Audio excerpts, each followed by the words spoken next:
As soon as the destroyed city came into view, Trunks swallowed hard. He hadn't told the others where they were going, but both Goku and Vegeta knew instantly. This was Trunks' past. They couldn't tell if it was before or after Black's attack, but their answer would come soon. First, they would need disguises. They didn't work the first time they used it, but this time they would have to be extra careful. They had stopped after their first trip to visit Bulma, where Trunks requested something to dress up with. The only thing she had in hand was the Great Saiyan outfit. While Goku didn't care, Vegeta refused to wear it. Trunks struggled to find a good outfit for Vegeta and ended up finding a cowboy outfit in a local store. Both Goku and Vegeta realized just how quiet and somber Trunks had been. He never talked much about what happened in the past, and at this point, they realized by sensing ki that Goku Black was nowhere to be found. It must be the androids. The three hit their ki and sped towards the desolated city, and from far away, they felt the ki of two people, Gohan and Trunks. Goku looked over at Vegeta's son, who watched attentively. They hid behind a rock, watching quietly. Are you okay, kid? Yeah, I'm fine. Just remember, we can't intervene no matter what. That worked well the past few times. Vegeta and Trunks glanced over at Goku, but Goku realized that Trunks' hand was balled up in a fist, nearly making his own hand bleed. Their attention was drawn away when they heard a smack. It was Gohan hitting Trunks in the back of the neck. Trunks rubbed his own neck in response. Vegeta got up to check on him, but Trunks told Vegeta to leave him alone. He'll be okay. Instead, Trunks began heading towards the center of the city. To get there quickly, Goku and Vegeta burst into Super Saiyan God, grabbing Trunks along the way. That way, Gohan couldn't feel their ki. Once they arrived, they watched as this Gohan started to stand up against the androids, 17 and 18. Goku watched proudly as this version of his son seemed as brave as the one he knew, but it was clear that this one had been through a lot of pain. The battle was not going in his favor, however, and the androids were evil, nothing like the ones they knew. Trunks, when does he turn the tables? I see. Trunks' eyes began to fill with tears. He had wanted to come here and find out exactly how it went down. He thought he'd be able to do it without having any strong feelings on the matter, that he was more level-headed than his dad or Goku, but he wasn't. As Gohan was being blasted down by 17 and 18, Gohan watched as a blue and golden aura appeared before him, just as he blacked out, the shape of the figure's hair resembling that of a Super Saiyan. Thanks, Dad. But it wasn't Goku. It was Trunks. His helmet went flying off as the aura splashed out, sword in hand. Ah, so the kid finally got the golden hair. You still think you can take us on? There's only two of you. You don't have any more androids to slow me down. Trunks slashed clean through 17's arm, and he screamed. How was a sword like that able to cut through him? 18 jumped in, using her android barrier. This stopped another swing, but Trunks' next punch cracked the barrier and pushed the two androids away. Trunks was going to follow up the attack, but Vegeta yelled at him. Trunks, stop! I can take them. I can stop this right now. That's not the issue. Gohan is dying. Where can we take him? I can also feel your ki heading this way. We gotta go. Trunks looked back, but the androids were gone.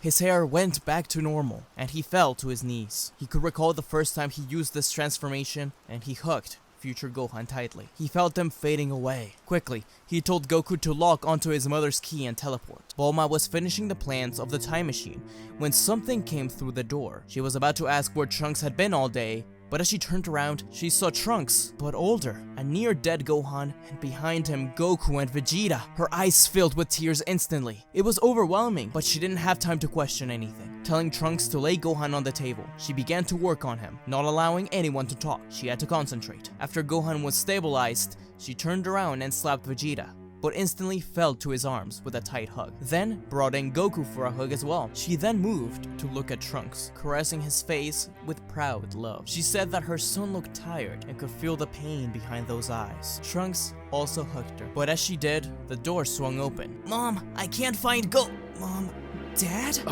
Well, Trunks? There was no use hiding now. Vegeta took off his cowboy hat. It hadn't done them any good. They all sat down and talked, and to everyone's surprise, Vegeta was the one to get down and explain things to Trunks. He tells him who he is and how he's there. Our future Trunks smiled, knowing how much his father had changed. He even touched his chest, remembering when Cell killed him. But Bulma still didn't understand what happened. She was very upset at Trunks for messing with time more than needed. At least she now knew that multiverse theory was the right one. That made making the machine a little easier. Bulma made food for everyone, and the two Trunkses stared each other down. How'd you get the sword? You know, I'm actually not sure. The two sipped their tea, but the little Trunks was very thankful that they had rescued Gohan. He is some of the only family he has after all. Our future Trunks said that he knows, and that he missed them very much.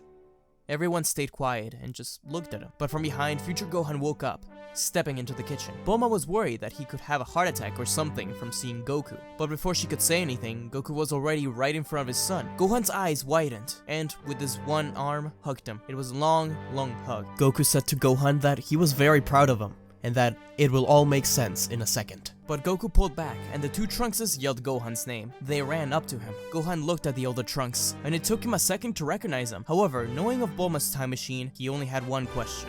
Did we win? Not yet. We have work to do. But what I was able to do in my own timeline was all thanks to you.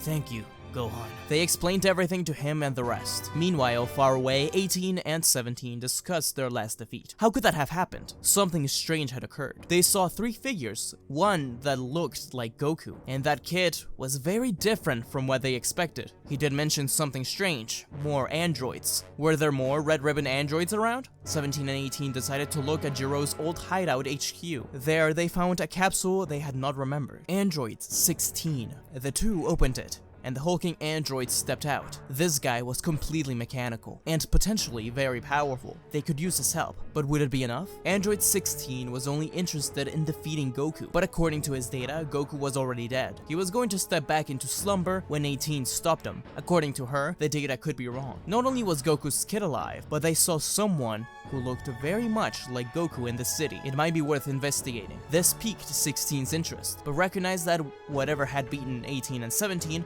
was a danger. Perhaps they needed to try and find more resources prior to the fight, including a new arm for Android 17. Hey kids, don't go away. We'll be right back. I hope you guys are enjoying the video, and if you like the stuff I do, there's a way you can support the channel. By clicking the membership button, you will be able to see various tiers. Each one of them has some rewards. My personal favorite ones are the Super Saiyan hair badges that adorn your name in comments and live streams on my channel. The longer you stay a member, the larger the power up. So if you like the stuff I do and feel like supporting me in some way, be sure to check out the membership. Anyways, back to the show. Back to our show. Goku, Vegeta, and Trunks trained the Half Saiyans. By Vegeta's request, Bulma used the remaining of the Namekian spaceships to create a gravity chamber. The young Trunks had trouble adjusting, but slowly began to get it. Vegeta was proud, though he wouldn't say it. Goku and Gohan sparred without saying a word, though it was clear to Goku that Gohan was at a great disadvantage, thanks to the lack of his arm. He was just not used to it. Goku thought long and hard about how to make up for this, and came up with the idea of focusing on his legs as a method of defense and attack. This greatly increased Gohan's ability and helped him keep up with his father. Goku was reminded of his own timeline's Gohan. Though this one was battle-hardened and knew he needed to fight, he still had a family to protect and a heart like no other. The goal of the training was to at least advance Gohan's Super Saiyan into Super Saiyan 2, while helping Trunks obtain Super Saiyan 1. This happened during a training session where Vegeta and Trunks fought violently. The kid was knocked down and Vegeta stood tall over him. The adult future Trunks was going to get closer and tell Vegeta that that was enough, but Vegeta pointed a key blast at him. He looked at the younger one with disappointment. How weak! No wonder Gohan didn't want to take you with him. No, stop. That other Trunks is 3 times the man you are. I... But he watched Gohan die.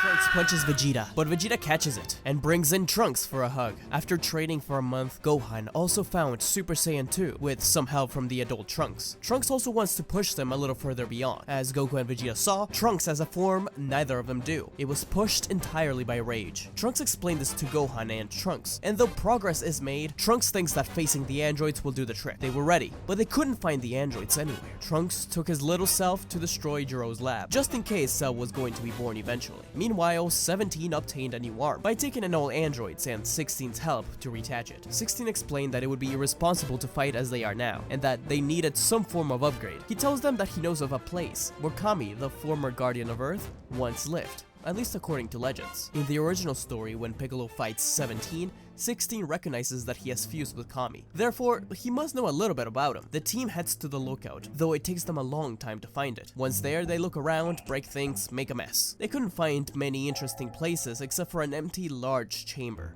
Boring.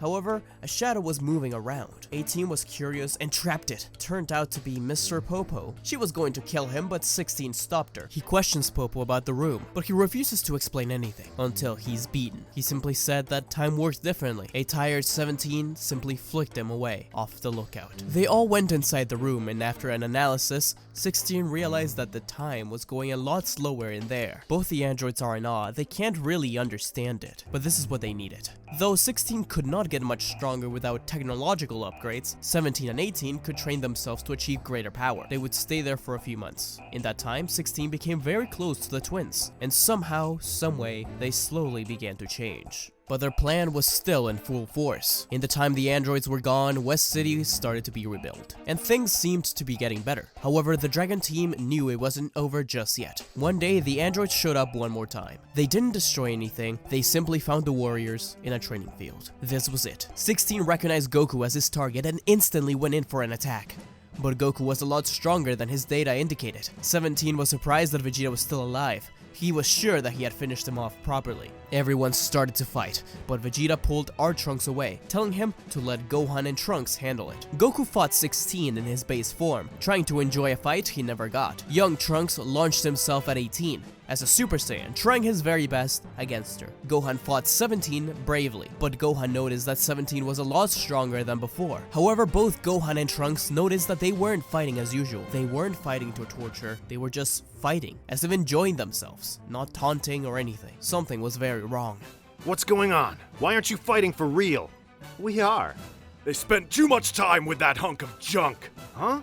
Tell me, androids, do you still take pride and joy in killing? Of course. No, you don't.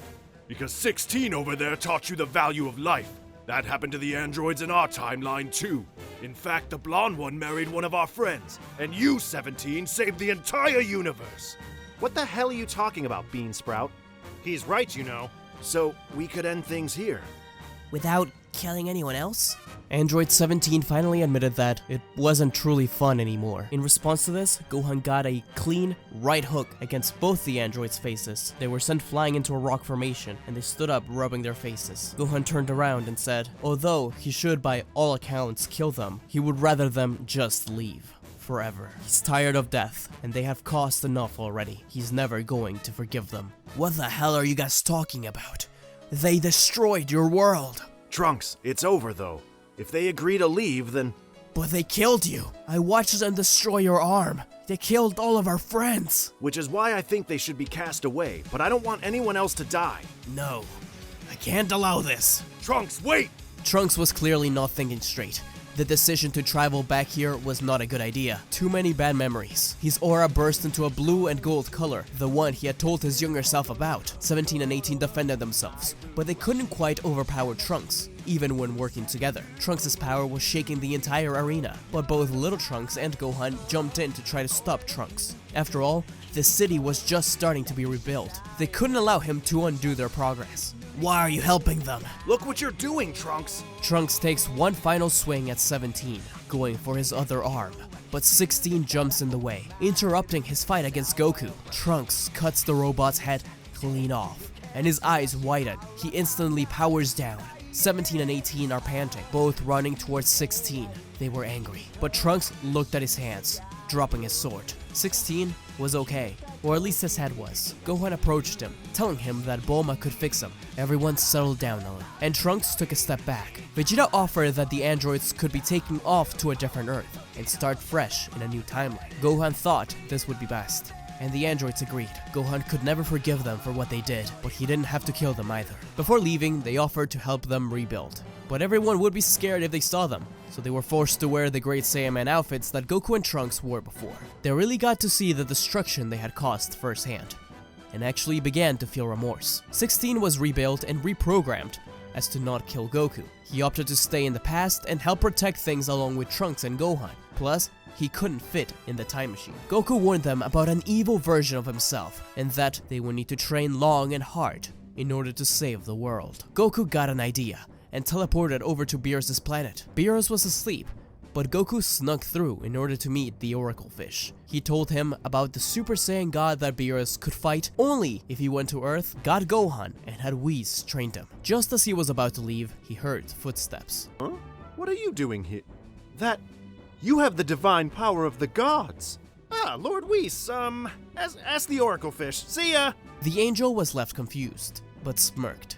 Ah, another adventure, huh, Goku? Goku returned to Earth to say one final goodbye. It was bittersweet, with one final hug between Goku and his son. Vegeta and Bulma embraced as well, and little Trunks too. I'm sorry I wasn't the best when I lived.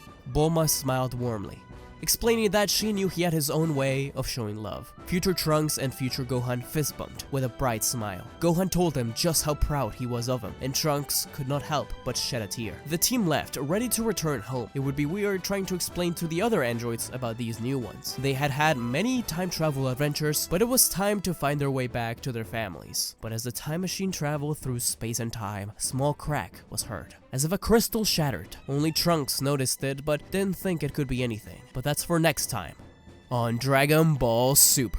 Thank you so much for watching, guys. I hope you enjoyed part 4 of this series. It's probably my favorite series on my channel, and I just love making it, and I'm a little sad. It's bittersweet that the next part is probably gonna be the last part. Although I don't know, maybe there's a lot of options I can do with time travel and Dragon Ball. But I really think you guys are gonna enjoy part 5. By the way, I don't shout it out enough, but I have a Twitter. That's where I'm usually hanging out in. That's the best way to contact me if you guys ever want to chat or, you know, anything. My DMs are always open. Give me ideas, all that stuff. My username is Share Your Energy, so you can find me there whenever. I also want to give a shout out to my first 2 members of the channel, Mac and Aaron Brown. Thanks for your support, guys. It means a lot to me. As always, you can support the channel by becoming a member by clicking the join button right under the video. Thanks for watching, guys. I hope you like, share, comment, subscribe, all that good stuff, especially share if you want to watch the next part. Let's try to get this video to, I don't know, 4,000 likes. That sounds like a good number. Shout out to these guys who answered the Dragon Ball question of the week last week. The Dragon Ball question of the week this week is, what characters would you like to see reunited? For example, I had Future Gohan and Goku reunite here, as well as Bulma and Vegeta. Tell me in the comments down below with hashtag DBQ, start a discussion, and you may be featured in the next video. Anyways, guys, thanks for watching, see ya! Don't forget to like, comment, and subscribe to SmugStick, unless you want to be destroyed. Lord Beerus, that's hardly fair. But also, don't forget to click the bell icon to get notified when he uploads new videos.